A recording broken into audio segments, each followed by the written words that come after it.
ध्येय टीवी के daily MCQ कार्यक्रम में आप सबका स्वागत है। इस कार्यक्रम में हम आईएएस, पीसीएस और अन्य प्रतियोगी परीक्षाओं के बहुविकल्पी प्रश्नों पर चर्चा करते हैं।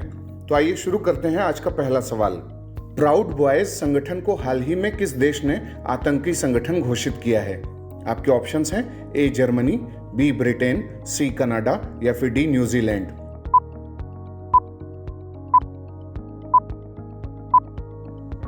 इसका उत्तर है डी। व्याख्या देखते हैं। न्यूजीलैंड ने हाल ही में प्राउड बॉयज संगठन को आतंकी संगठन डेजिग्नेट किया है, यानी टेररिस्ट ऑर्गेनाइजेशन घोषित कर दिया है। न्यूजीलैंड का साफ तौर पर मानना है कि इस संगठन ने पिछले साल 6 जनवरी को यूएस कैपिटल बिल्डिंग में हुए हिंसक हमलों में भागीदारी की थी और उसका यह कृत्य आतंकवाद की श्रेणी में आता है। इसी आधार पर न्यूजीलैंड ने अमेरिका के 2 right wing extremist organisations proud boys और दी बेस को आतंकी संगठन घोषित कर दिया है। इन दोनों संगठनों के अलावा न्यूजीलैंड में इस्लामिक स्टेट को ऑफिशियल टेररिस्ट डेजिग्नेशन दिया जा चुका है। कनाडा ने पिछले साल प्राउड बॉयज को आतंकी संगठन घोषित किया था और द बेस को ब्रिटेन, कनाडा और ऑस्ट्रेलिया में आतंकी संगठन का दर्जा दिया जा चुका है। अब बात करते हैं दूसरे सवाल की। हाल ही में भारतीय नेवी और किस देश के मैरीटाइम सेल्फ डिफेंस फोर्स के बीच समुद्री साझेदारी अभ्यास यानी मैरीटाइम पार्टनरशिप एक्सरसाइज किया गया है? आपके ऑप्शंस हैं A Australia, B America, C Japan या फिर डी बांग्लादेश।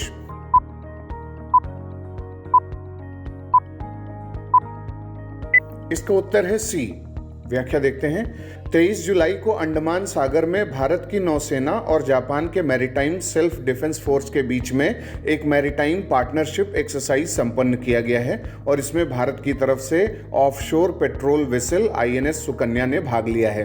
भारत और जापान लगातार हिंद महासागर क्षेत्र में नौसैनिक अभ्यास जारी रखे हुए हैं ताकि इस क्षेत्र के हित सुरक्षित रह सकें। हिंद महासागर क्षेत्र की सुरक्षा में मालाबार और रिम्पैक जैसे नौसैनिक अभ्यासों की भी महत्वपूर्ण भूमिका मानी जाती है। अब बात करते हैं तीसरे सवाल की। भारत ने हाल ही में किस देश के साथ न्यायिक क्षेत्र में सहयोग के लिए समझौता ज्ञापन पर हस्ताक्षर किया है? आपके ऑप्शंस हैं ए बांग्लादेश, बी मालदीव, सी नेपाल या फिर डी भूटान।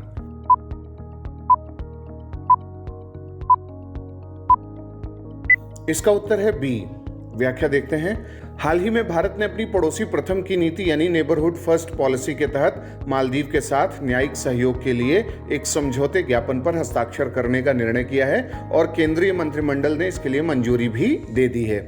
दोनों देशों ने अदालत के डिजिटलीकरण में तेजी लाने और दोनों देशों में आईटी कंपनियों और स्टार्टअप के लिए संभावनाओं को बढ़ावा देने के लिए न्यायिक सहयोग के लिए समझौता किया है।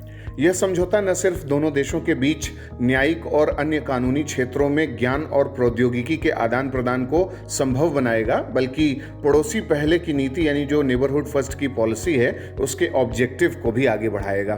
भारत की पड़ोसी पहले की नीति का मुख्य लक्ष्य भारतीय उपमहाद्वीप के देशों के बीच सहयोग और रिश्तों को मजबूत बनाना है। अब बात करते हैं चौथे सवाल की। ग्लासगो ब्रेक थ्रू जो अभी सुर्खियों में रहा था किससे संबंधित है? आपके ऑप्शंस हैं ए आतंकवाद निरोधक कार्यवाही से, बी मनी लॉन्ड्रिंग के खिलाफ कार्यवाही से, सी परिवहन क्षेत्र में सुधार लाकर ग्लोबल वार्मिंग से निपटने के लिए या फिर डी समुद्री जैव विविधता के संरक्षण के लिए।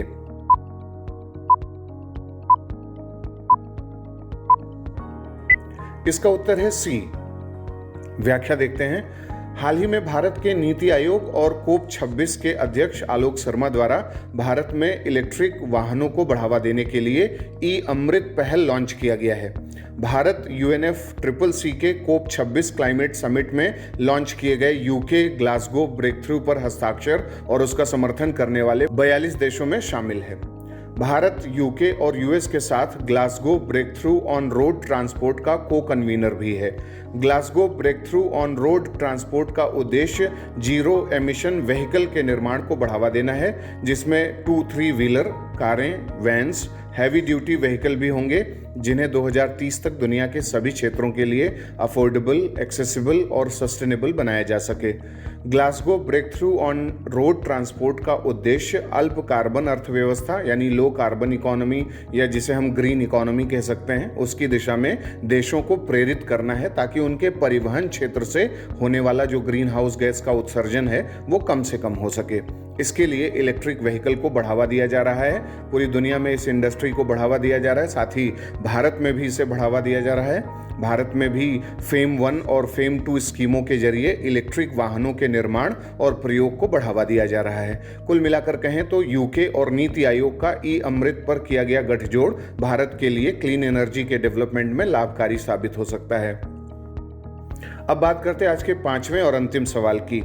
नेशनल इन्वेस्टिगेशन एजेंसी यानी एनआईए ने हथियारों और ड्रग्स की तस्करी को लेकर किस राज्य के 22 स्थलों पर छापेमारी की है?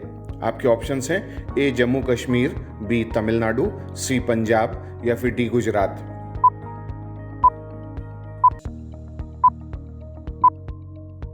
इसका उत्तर है बी। व्याख्या देखते हैं। राष्ट्रीय अन्वेषण अभिकरण यानी एनआईए ने हाल ही में आतंकी संगठन लिट्टे के पुनः सक्रियता और पाकिस्तान स्थित ड्रग्स और बंदूक का कारोबार करने वाले हाजी सलीम की मिलीभगत से संचालित श्रीलंका के ड्रग माफिया के संचालन के सिलसिले में तमिलनाडु के 22 स्थानों पर छापेमारी की है। एनआईए द्वारा तमिलनाडु के तिरुपुर, चेंगलपट्टू और तिरुचिरापल्ली जिले में आरोपियों के परिसरों में यानी प्रेमाइजेज में तलाशी ली गई है।